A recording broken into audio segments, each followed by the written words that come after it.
مسلمان بھائی کی پردہ پوشی کرنے کے فضائل کے حوالے سے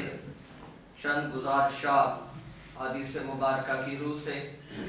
حضرت سیدنا عبداللہ ابن عباس رضی اللہ تعالی عنہما کا فرمان ہے،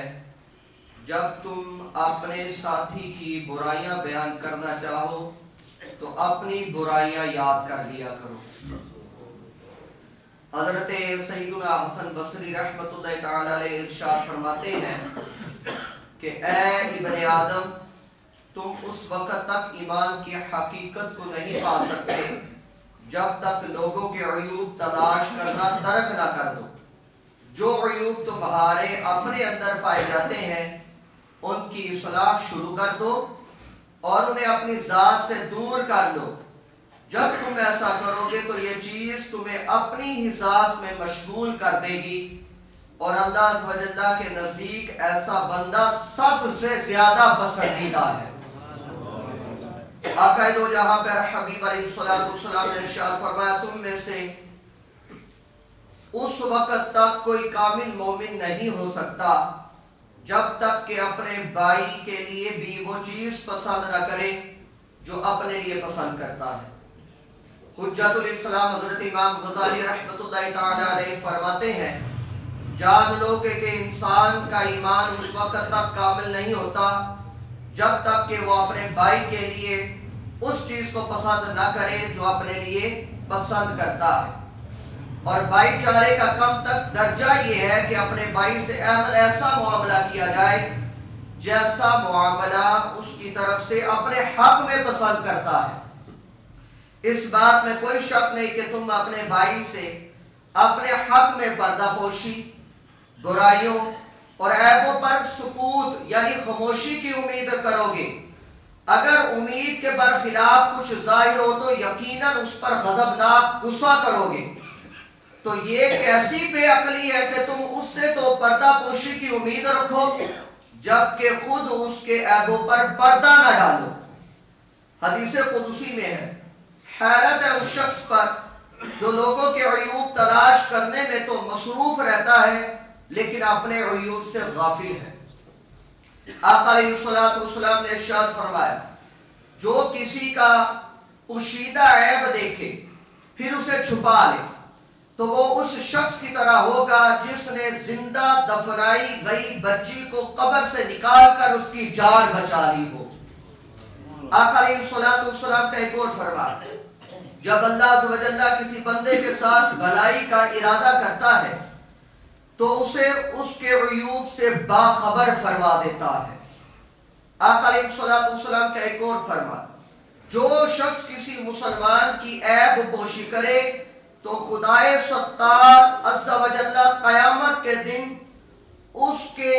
عیب پوشی فرمائے گا۔ آقا دو جہاں پر حبیب علیہ السلام کے اس کلام پر حضرت علامہ مفتی احمد یار خان نعیمی نے جو خوبصورت بات ارشاد فرمائی وہ سننے والی ہے۔ فرماتے ہیں کہ اگر کوئی حیادار آدمی پوشیدہ طور پر نامناسب حرکت کر بیٹھے پھر پچھتائے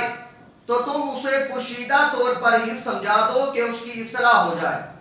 اسے بدنام نہ کرو۔ اگر تم نے اپنے بھائی کا پردہ رکھا تو اللہ تعالیٰ قیامت میں تمہارے گناہوں کا حساب پوشیدہ طور پر دے گا۔ سب کے سامنے حساب کتنی بڑی نعمت ہے، سب کے سامنے حساب نہیں لے گا، تمہیں رسوا نہ کرے گا۔ ہاں، جو کسی کو تکلیف پہنچانے کی خفیہ تدبیریں کرتا رہا ہو، چھپ کر بری حرکتیں کرنے کا عادی ہو چکا ہو، تو اس کا اظہار ضرور کر دو تاکہ وہ شخص ایذا سے بچ جائے، یا یہ شخص توبہ کر لے، یعنی یہ شخص توبہ کر لے جو خفیہ طور پر کسی کو نقصان پہنچانے میں تلا ہوا ہے اور یہ اپنی حرکتوں سے باز نہیں آتا، تو اس وجہ سے دوسرے کو باخبر کر دو تاکہ اس کی بری حرکت سے پہلے بچاؤ کر لے، تو یہ ضروری ہے۔ یا یہ خود باز آ جائے تو اس وجہ سے اس کے پردے کو پھر پوشیدہ رکھ لو۔ غرض کہ صرف بدنامی سے کسی کو بچانا اچھا ہے، مگر اس کے پوشیدہ ظلم سے کسی دوسرے کو بچانا، اس کی اصلاح کرنا بھی اچھا ہے، یہ فرق خیال میں رہے۔ مرقات میں فرمایا، آقا علیہ الصلوۃ والسلام کی حدیث مبارک، جو مسلمان کی ایک عیب پوشی کرے اللہ عز و جل اس کی 700 برائیوں کا عیب بھی پوشی فرمانے والا ہے۔ یعنی اگر کوئی کسی مسلمان کی ایک عیب کو چھپا جائے گا اللہ تعالیٰ اس کی 700 عیبوں کو پردہ ڈال دے گا، اتنا بڑا کرم ہے۔ حضرت سیدنا امام شافعی رحمۃ اللہ تعالی نے فرمایا، جس نے اپنے مسلمان بھائی کو تنہائی میں سمجھایا اس نے اسے نصیحت کی اور زینت بخشی، اور جس نے سب کے سامنے سمجھایا اس نے اس کو رسوا اور بدنام کیا۔ آقا دو جہاں پیارے حبیب علیہ الصلوۃ والسلام نے ارشاد فرمایا، اے وہ لوگوں جو زبانوں سے تو ایمان لے آئے مگر تمہارے دل ابھی ایمان سے خالی ہیں، مسلمانوں کی غیبت ان کے عیوب تلاش نہ کیا کرو، کیونکہ جو مسلمان کے عیوب تلاش کرے گا اللہ عز و جل کا اس کا غیب ظاہر فرما دے گا، اور اللہ عز و جل اس کا جب عیب ظاہر فرما دیتا ہے اسے رسوا کر دیتا ہے، اگرچہ وہ اپنے گھر میں ہی کیوں نہ ہو۔ یعنی اگر وہ اپنے گھر میں بھی کوئی برائی کرے گا اللہ تعالیٰ وہ بھی ظاہر فرما دیتا ہے، وہ بھی لوگوں میں عام فرما دیتا ہے۔ ایک اور مقام پر ارشاد فرمایا، تانا دینے، غیبت و چغل خوری کرنے اور بے گناہ لوگوں کے عیب تلاش کرنے والوں کو اللہ تعالیٰ قیامت کے دن کتوں کی شکل میں اٹھائے گا۔ اللہ تعالیٰ سے ڈرنا چاہیے۔ آقا دو جہاں پر حبیب علیہ الصلوۃ والسلام کے غلام ایک اور سرکار کا فرمان، جو اپنے مسلمان بھائی کی پیٹھ پیچھے اس کی عزت کا تحفظ کرے اللہ تعالیٰ کے ذمہ کرم پر ہے کہ وہ اسے جہنم سے آزاد فرما دے۔ ایک اور مقام پر ارشاد فرمایا، جس نے دنیا میں اپنے بھائی کی عزت کی حفاظت کی اللہ عز و جل قیامت کے دن ایک فرشتہ بھیجے گا جو جہنم سے اس کی حفاظت فرمائے گا۔ آقا دو جہاں پر حبیب علیہ الصلوۃ والسلام کے پیارے حضرت سیدنا شیخ سعدی رحمت اللہ تعالی علیہ فرماتے ہیں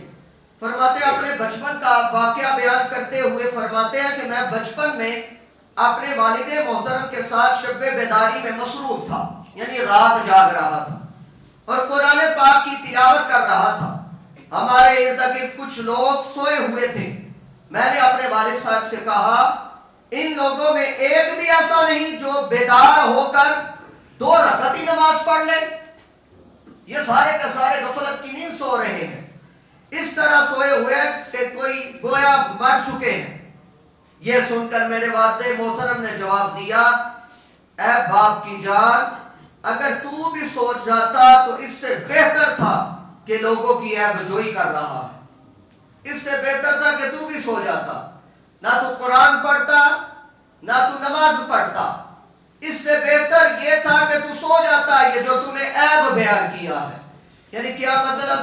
اب اسی وقت انسان جتنا مرضی نیک اور پرہیزگار کیوں نہ ہو، اگر وہ لوگوں کے عیب ظاہر کرنے والا ہے بلا وجہ غیر شرعی، تو اب اسی وقت وہ مجرم اتنا بڑا ہے کہ اس کی یہ نیکیاں اس کی وجہ سے برباد کر دی جاتی ہیں۔ اور ایک اور بات سماعت فرما لیجئے گا، ایک ہوتا ہے اصلاح الگ چیز ہے، اور اصلاح کے بھی کئی معنی۔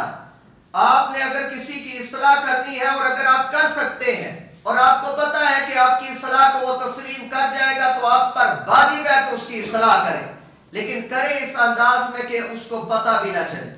کرے اس انداز میں کہ اس کے دل کو نہ لگے، کرے اس انداز میں کہ وہ آپ سے متنفر نہ ہو جائے، تو یہ دیکھیے گا آپ اگر اس طرح اصلاح کریں گے پوشیدہ رکھتے ہوئے، اللہ تعالیٰ اس کا آپ کو بھی اجر کثیر عطا فرمائے گا۔ لیکن اب اسی وقت انسان کو اپنے عیوب پر اگر غور و فکر کرے تو انسان کے اندر اپنے اتنے عیب ہیں کہ دوسروں کی طرف نظر جاتی نہیں، لیکن اگر کوئی یہی دیکھنا شروع کر دے، آپ اسی وقت اکثر میں کہتا ہوں جب کوئی بندہ کسی کی طرف ایسے اشارہ کرتا ہے تو ایک انگلی اس کی طرف، 3 اس کی طرف ہوتی ہیں اپنی ذات کی طرف، یعنی اس کا ہاتھ اپنا گواہی دیتا ہے بندے خدا سب سے پہلے 3 مرتبہ اپنی ذات میں تلاش کر کہ تو بے عیب ہے، 4تھی مرتبہ کسی دوسرے میں تلاش کر کے اس میں کیا عیب ہے۔